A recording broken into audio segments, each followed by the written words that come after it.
What is going on, YouTube? I'm back with another YWB banger. So I just got done recording a couple extra videos just like 20-30 minutes ago, and I am back. I'm trying to do at least 3 to 4 videos a day so I can at least have two or one to upload each day, you feel me? So today we're going to be talking about the best funeral that I've been to, and it's not even a human's, right? So I mean best as in, like, obviously not that it was a good funeral, like it was just like a very cool experience to be at, and very fucking depressing though, very depressing. But honestly, like, this funeral, it was just good as in, like, I've never seen like a grown ass man go through this, you know what I mean? So it just kind of like brings like that all type of men have emotions. Like, we're all humans, you know? Even if you think like fucking Stone Cold Steve Austin won't shed a tear, that's cap. Every man behind the scenes has emotions. So anyways, enough yapping. Let's get into the video. Let me take a fat fucking rip of this motor breath. I always thought motor breath, like Scherbinger and San Francisco, were like sativas, but I'm tweaking, dude. They're OG strains, so it should be indicas. Duh, not should. It is.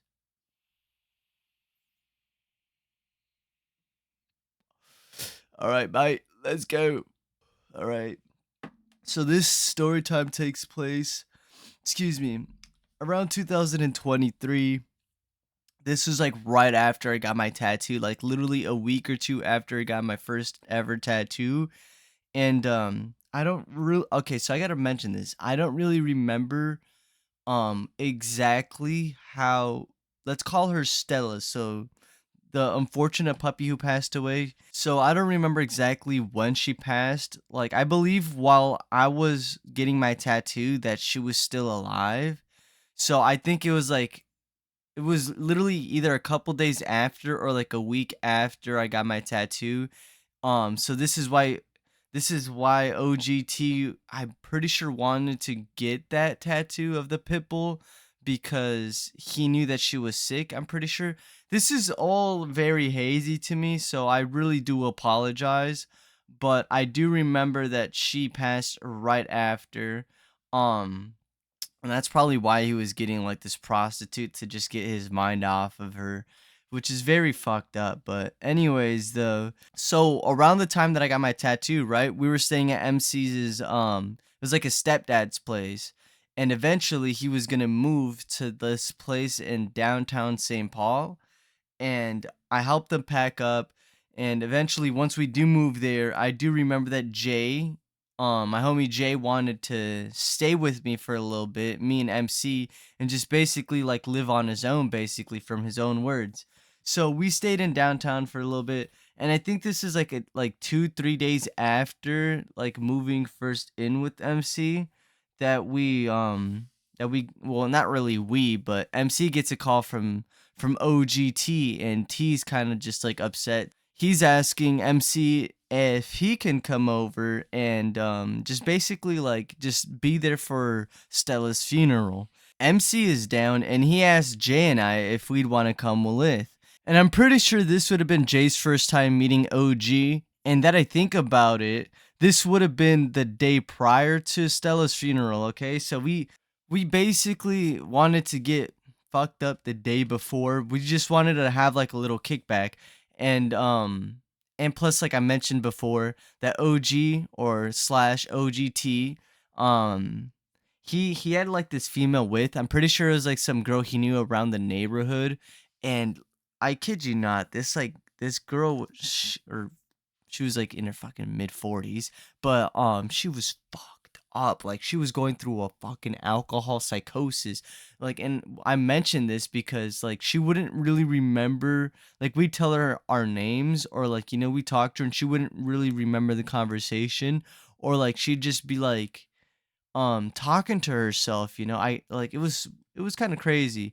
But I'm pretty sure they've been drinking days prior to that. But I'm really bringing that up because that was like the first impression Jay and I really got of her, because that was my first time meeting this girl. I'm pretty sure that was MC's first time also meeting this girl.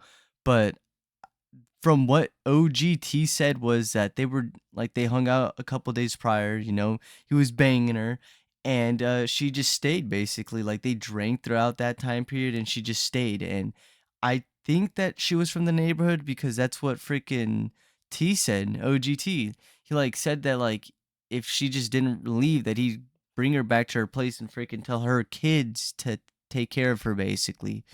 But yeah, no, she was just like getting on his nerves. But so the first day was just pretty chill, well, like midday. Eventually like MC just wanted to get a bottle. We came up with a couple bucks to fucking get T to like walk us to the liquor store. He got us I'm pretty sure it was a bottle of we came up with because Jay also paid along too. It was Tito's. We had Tito's to match OG, and we just had a little bit of weed. OG had some weed too. He always has this notorious brown pipe, right? That's what he fucking smoked mushrooms out of with. But he didn't have no boomies at the time, so no, we just like we smoked some fucking za. He had some Black Ops. I think this was no, not a Black Ops. I'm tweaking. It was Modern Warfare 2 at the time. Yeah. Yeah, because this was 2023. But OG was really talking to us about how Stella passed away. He said that she passed away in her sleep and that, he's not been able to mourn because the female was there. He couldn't really kick her out, that he's tried to and whatnot. And no, that he was going to throw like a funeral and that would have been the next day. And that would more so be like a burying. He was going to bury her like down the alleyway where he grew up from, which he said that he talked to the people across the street, like across the alley, I should say. Cause that I guess that they would own that little park area. Not really a park, but it's like a patch of grass with this really pretty cool tree. It's like this semi big tree. I'd say like probably been there 20 years, 10 years, because it's not really huge yet. You can tell it's gonna sprout bigger. But he was gonna bury her underneath the tree. And eventually, because that same day we didn't do anything but chill and smoke. It was pretty funny because OG and that girl were just really arguing. I mean, she wasn't really arguing, but like she literally tried to take the bottle, not even try to hide it, but like he had this like fucking the notorious Phillips red vodka with a handle. That bitch tried to take the handle. She tried to pull a fast one and try to fucking sneak the handle, and he literally like catch her, but no, she was just like fucking yapping, dude, and just like talking to Jane, creeping him out, and of course OG freestyles. But that's what we did the first night. The second day, we kind of go there a little bit earlier, like more so around like 12, 1, 2 ish. And that's when he buries her. He doesn't do it right away. We chill. Like he kind of explains what the fucking girl was doing there too. She was still there, and she was pretty chilled that day. She kind of calmed down a bit. You can tell she was more coherent, and she helps us carry the body there. And he kind of wrapped her around. It was I don't know why I'm really explaining this shit on YouTube, but it was just really weird because it's two fucking white dudes. We're like we were like 18, 19 years old, me and Jay. We just fucking chilling with like a fucking cool ass middle-aged black dude from fucking Chicago, and some fucking like light-skinned dude, and some fucking random ass fucking, I don't even know if I called her a prostitute. That can be disrespectful, so I don't think she'd be watching the video. But I don't know. It was just fucking crazy. Like she was fucking black. Like she wasn't even blacked out. She was like, it was like she was basically like just like a walking bar tard, but she was just drunk as fuck. Um, Anyways, though, but also explaining about the fucking body, like, of a dog. Um, yeah, I'm not gonna really, like, I guess be very detailed about it, but, um, we eventually kind of like walked down the alleyway, the same alleyway OGT grew up from. And when we got there, he already had a hole buried. I don't exactly know the measurements. I'd say it might be like a 1 foot hole, maybe two, possibly. I mean, like pit bulls are big dogs, so could have been bigger, of course. I'm sure it's way fucking bigger, but Anyways, though, he already had like a hole, but obviously he didn't do it right away. We didn't freaking cover right away. We just kind of sat there. I remember like it was pretty stressful for OG. He was crying, and the girl was comforting him. So it was pretty cool that she was there, and MC was just kind of walking around. He was just like walking, just like looking around. Jay and I were just we were just like standing, and we are just kind of like viewing what was going on. Jay and like we were all talking, MC, Jay and I, and eventually after like 5 minutes, OG buries her, covers her up, says his prayer, or excuse me, says his prayers, and we just stayed for a little bit. We talk, and I do remember we talked about how like animals, they don't really feel like they're as big of our lives, not obviously everybody feels the same way, but when I was growing up, I didn't really understand the value of an animal. I had a pet duck that I illegally kept for literally a couple days, and then my dumbass cousin, I didn't even really know this cousin. She was trying to take my duck cuz she had like this coop behind in her backyard with birds, like a bunch of birds, and I don't know why we didn't freaking take the duckling, and he was like on the bed, and I'm not gonna really get into that, but the worst situation kind of happened, and I was fucking devastated for a whole week. I was crying. I felt very bad.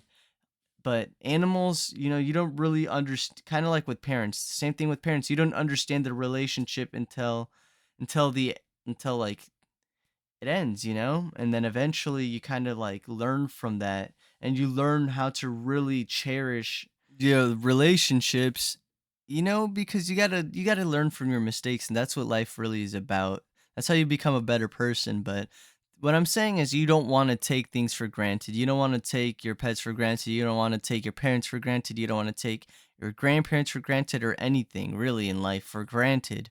But yeah, that's what we really talked about. And we talked about how like Stella was a really good dog. I've only known her for 2 to 3 years prior to that, about 2 years really. And that's one thing I did too, was take like I took a couple people for granted in my life. Of course, who hasn't, We're all humans. But eventually after that, we just walked back. We helped OG throughout the day. We stayed there for a couple hours until like the nighttime, and then eventually we bust back. And you can see what I mean, like by the best funeral. I haven't been to too much funerals in my life. It's been about three, counting this, four possibly. Like I'd have to really sit down and think about it, honestly. Um, but see, like we learned a couple things throughout that day, and that's not to take things for granted. Like I got a cat now, that's my actual pet, and I wouldn't want to take her for granted when her time comes. They don't live as long as we do. But this is getting to almost 14 minutes, 15 damn near. But I hope you guys like this video. As always, stay safe, stay green, and I'll see you guys in the next video. Peace out, bro fist.